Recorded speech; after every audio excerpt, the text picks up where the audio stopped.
राष्ट्रीय जनता दल के वरिष्ठ नेता शरद यादव के लिए सुप्रीम कोर्ट ने राहत भरी खबर दी है।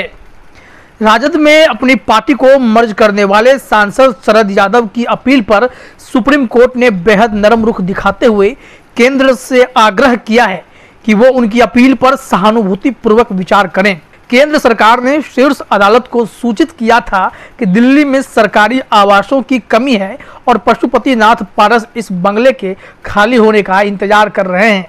जस्टिस DY चंद्रचूड़ और जस्टिस सूर्यकांत की बेंच ने कहा कि वह इस मामले की राजनीति में नहीं जाना चाहती, लेकिन इस मामले का समाधान विशुद्ध रूप से मानवता की दृष्टि से करने के बारे में विचार कर रही है।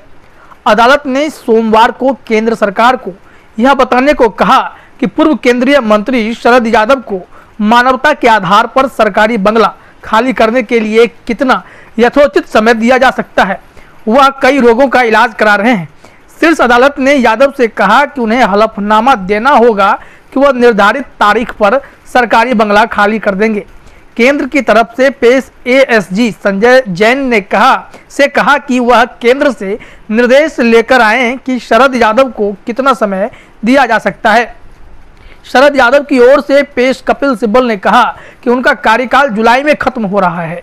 वह हलफनामा देने को तैयार हैं कि वह उस समय तक बंगला खाली कर देंगे।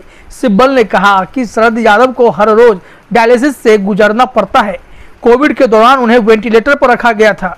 वो विभिन्न प्रकार के रोगों से ग्रस्त हैं। उन्होंने कहा कि वो यह नहीं कह रहे कि बंगला खाली नहीं करेंगे, लेकिन इसके लिए उन्हें कुछ समय दिया जाए। ASG संजय जैन ने कहा कि राजधानी में सरकारी आवास की कमी है। मंत्रिमंडल विस्तार के बाद कई मंत्रियों को बंगले देने की आवश्यकता है। उन्होंने कहा कि शरद यादव को राज्यसभा से अयोग्य करार दिया गया है। अयोग्यता से संबंधित उनकी रिट याचिका अधिनिर्णय के लिए लंबित है। जैन ने कहा कि शरद यादव ने अब बंगले को अपने पास रखने के लिए राष्ट्रीय जनता दल में अपनी पार्टी का विलय कर लिया है।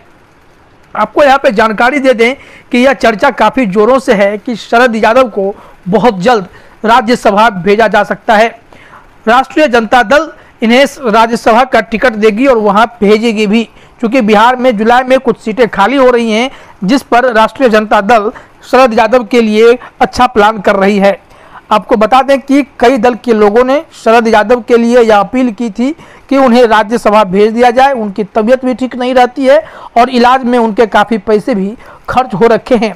आपको बता दें कि शरद यादव एक सम्मानित वरिष्ठ राजद के नेता हैं। हाल में ही उन्होंने अपनी पार्टी को लोकतांत्रिक जनता दल को राजद में मर्ज किया था, जिसके बाद से यह कयास तेज हो गए हैं कि तेजस्वी यादव उनके हित को देखते हुए उन्हें जरूर राज्यसभा भेजेगी और उससे पहले बंगला खाली कराने का अभी कोई मतलब नहीं बनता है। और अगर वह राज्यसभा पहुंच जाते हैं तो फिर उन्हें बंगला खाली भी नहीं करना पड़ेगा।